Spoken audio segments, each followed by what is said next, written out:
નમસ્કાર દર્શક મિત્રો, સ્વાગત છે આપ સર્વેનું જીટીપીએલ જૂનાગઢ ન્યૂઝમાં। સૌપ્રથમ આજના મુખ્ય સમાચાર।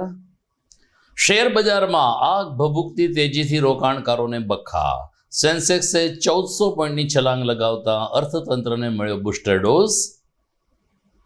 મહાનગરપાલિકાના 10મા તબક્કાના સેવા સેતુ કાર્યક્રમમાં 7 વોર્ડના નાગરિકોના અનેક કામો સ્થળ ઉપર જ કરવામાં આવતા અરજદારોમાં ખુશીનો માહોલ। શહેર અને ગ્રામ્ય વિસ્તારમાં રોગચાળો વકરતા સિવિલ હોસ્પિટલ દર્દીઓથી ઉભરાઈ। જુલાઈ અને ઓગસ્ટમાં તાવ શરદીના કેસ વધ્યો હોવાનું જણાવતા તબીબી અધિક્ષક।